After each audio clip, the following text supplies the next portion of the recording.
अस्सलामुअलैकुम मेरे प्यारे तलबा। आज मैं आपको एक पुराना सिलसिला दोबारा शुरू कर रहा हूँ। बड़े तवील अरसे के बाद असल में कुछ प्रॉब्लम ऐसे आ गए थे कि मैं वो सिलसिला शुरू नहीं रख सका। जो 9th के मैथ का सिलसिला मैंने शुरू किया था, चैप्टर नंबर 1, वो दरमियान में कुछ छोड़ा था, 3-4 वीडियोस बनी हुई थी। अब कुछ दोस्तों का इसरार और कुछ तलबा का इसरार और कुछ मेरे अपने बच्चों का इसरार था कि उन्हें अब मैथ की वीडियोस दोबारा बना के दे दें ताकि जब उन्हें ज़रूरत हो, जिस चीज़ की ज़रूरत हो, वो देख सकें। सिलसिला वही मैट्रिक्स का, कुछ पुराने कॉन्सेप्ट्स हैं। मैट्रिक्स क्या होती है? मैट्रिक्स जो है वो एक रेक्टेंगुलर एरे होती है ऑफ रियल नंबर्स, और उसमें रियल नंबर्स जो हैं हॉरिजॉन्टल रोज में और वर्टिकल रोज में जो है वो अरेंज किए हुए होते हैं।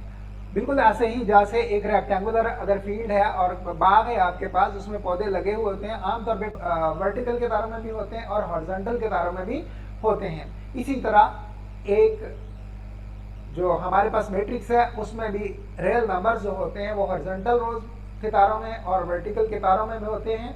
आपको पता है कि हॉरिजॉन्टल के तारों में जो होते हैं उन्हें रोज कहते हैं, जो वर्टिकल होती हैं कितारें उन्हें कॉलम्स कहते हैं, और रोज क्रॉस कॉलम्स लिखते हैं तो वो बन जाता है order of the matrix, order of the matrix. फिर उसके बाद ये सारी बातें आपको पिछली वीडियोस में भी मिलेंगी, लेकिन सिर्फ आपके कॉन्सेप्ट जो है वो दोबारा एक नए सिरे से लाने के लिए मैं पिछला जो है उस पर एक रिव्यू दे रहा हूँ। आज हम देखते हैं कि मैट्रिक्स जो हैं उन्हें मल्टीप्लाई किया जा सकता है तो कैसे करना है। जाहिर सी बात है, जैसे वेक्टर्स एक अलग से फिजिकल क्वांटिटी है, इसी तरह मैट्रिक्स भी एक और मैथमेटिकल क्वांटिटी है।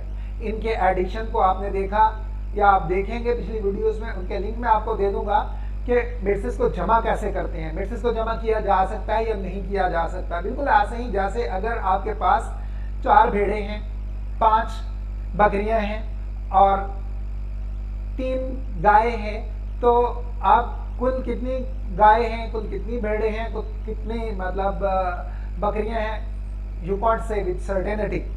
ना ही तो आप कह सकते हैं कि 12 जो है वो भेड़े हैं, ना ही 12 बकरियां हैं। 12 जानवर तो हम कह सकते हैं, लेकिन 12 बकरियां, 12 भेड़े या 12 गाय नहीं है, क्योंकि ये हम जिन्स नहीं है, इसलिए इन्हें जमा नहीं किया जा सकता। इसी तरह कुछ मैट्रिक्स भी ऐसी होंगी जिन्हें जमा नहीं किया जा सकता, कुछ मैट्रिक्स को आपस में मल्टीप्लाई नहीं किया जा सकता।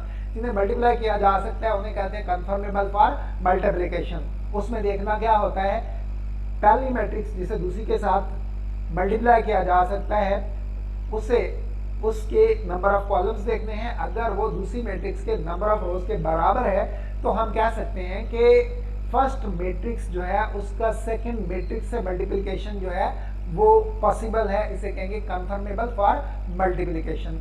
बाकी बातें हम देखते हैं लैपटॉप की स्क्रीन पे, जहां पे आप पूरी स्लाइड्स की शक्ल में ये सारा कुछ देखेंगे। Multiplication of matrix.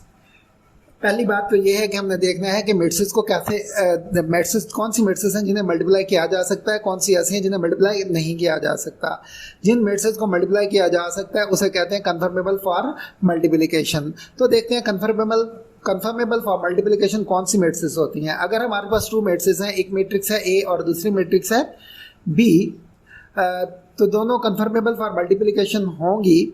और वो क्या प्रोडक्ट देंगी? ए बी प्रोडक्ट देंगी। सिर्फ उसी सूरत में जब हम हमारे पास जो पहली मैट्रिक्स है उसके कॉलम्स जो हैं, ये जो वर्टिकल आपके पास कितारें हैं इन्हें हम कॉलम्स कहते हैं, इसके कॉलम्स की तादाद दूसरी की रोज़ की तादाद के बराबर हो तो हम कह सकते हैं कि ये मैट्रिक्स जो है वो कन्फर्मेबल फॉर मल्टीप्लिकेशन है और इनका प्रोडक्ट ए बी होगा। इसमें आप देखें जो मैट्रिक्स ए है 1 2 3 0, इसमें फर्स्ट कॉलम में 1 3 और सेकंड कॉलम में 2 0, यानी बी में जो है वो 2 रोज हैं 4 और 1, लिहाजा ए और बी जो है वो कन्फर्मेबल फॉर मल्टीप्लिकेशन है। रीजन क्या है कि number of columns of A that is 2 is equal to number of rows of B that is also 2, so A and B matrices are conformable for multiplication।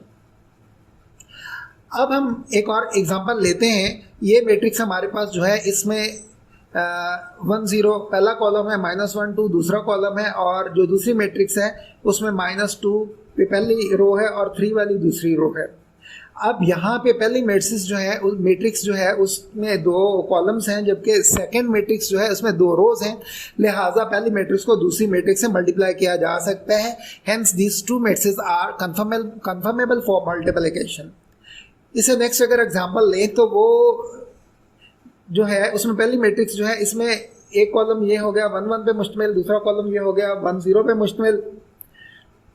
दूसरी matrix जो है उसमें 2 रोज हैं, पहली रो है 2 -1 वाली ये, और दूसरी रो है 1 3 वाली रो। अब इसमें नंबर ऑफ कॉलम्स 2 हैं और इसमें नंबर ऑफ रोज 2 हैं, लिहाजा ये जो मैट्रिक्स हैं ये कन्फर्मेबल फॉर मल्टीप्लिकेशन है। Let's take another example. Here there is only 1 column of the first matrix. जो फर्स्ट मैट्रिक्स है उसका सिर्फ एक कॉलम है 1 और -1, whereas the number of rows of the second matrix are 2 0 1 first row -1 2 second row. Now number of columns of the first matrix is not equal to the number of rows of the second matrix, hence this product is not conformable, that is these matrices are not conformable for multiplication.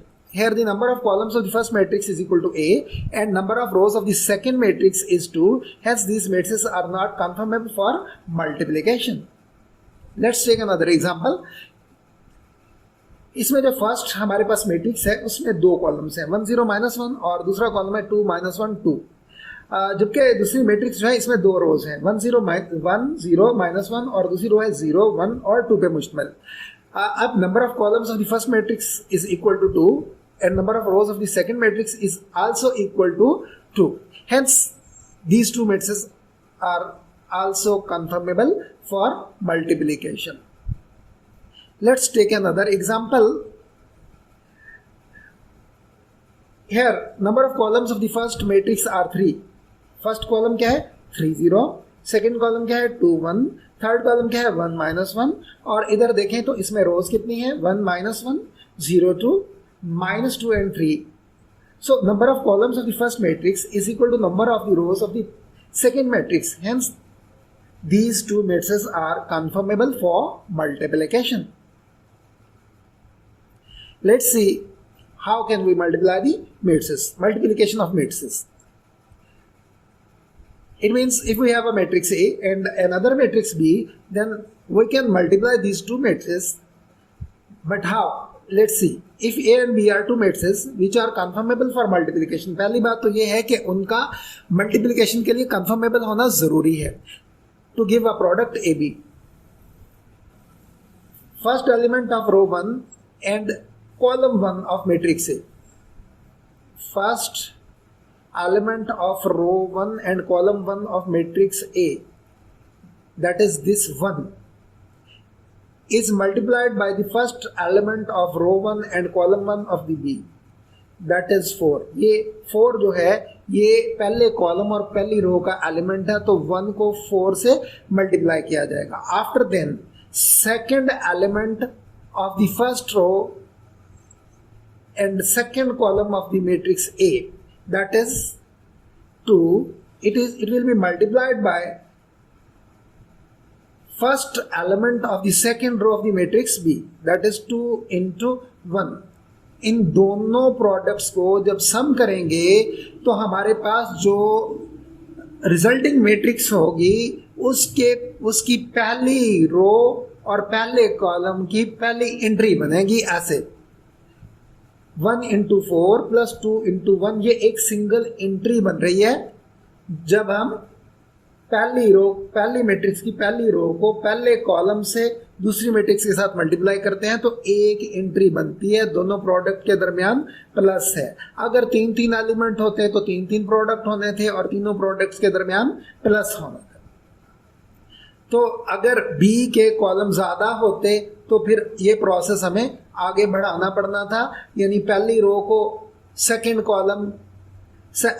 Column और first row के element से multiply करना पड़ना था, और फिर जो है सेकंड एलिमेंट जो है रो का उससे फिर सेकंड कॉलम और सेकंड रो से मल्टीप्लाई करके दूसरी एंट्री बनती थी। ये आगे एग्जांपल्स आएंगी। I hope you can see and you will learn and you will enjoy this learning. तो ये आपके पास बनी पहली एंट्री, फिर हमने दूसरी रो को उठाया और दूसरी मैट्रिक्स के कॉलम नंबर 1 से मल्टीप्लाई किया, 3 को 4 से मल्टीप्लाई कर दिया, यानी first element of the second row of matrix A will be multiplied by first element of the first column of the matrix B.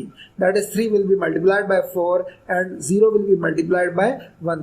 These two products will be added, that is 3 into 4 plus 0 into 1. 1 into 4 equals to 4 and 2 into 1 equals to 2. So we have 4 plus 2 and 3 for the 12 plus 0 into 1 equals to 0. तो हमारे पास answer क्या होगा, 4 plus 2 is equal to 6 और ये आ गया 12. तो ये हमारे पास प्रोडक्ट आ गया किसका, ए बी मैट्रिक्स का. ये क्या आ गया, प्रोडक्ट आ गया हमारे पास ए बी मैट्रिक्स का. Let's take another example. If A is equal to -3 0 -1 2, it is a matrix with first row is equal to 3 and 0 and second row is -1 and 2, and another matrix B with a column 6 5. Then we have to find product AB and BA. First of all, we shall find the product AB. 3 will be multiplied by 6 and 0 will be multiplied by 5 and both multiplication will be added. Now -1 will be multiplied by 6 and 2 will be multiplied by 5 and both the multiplications will be added.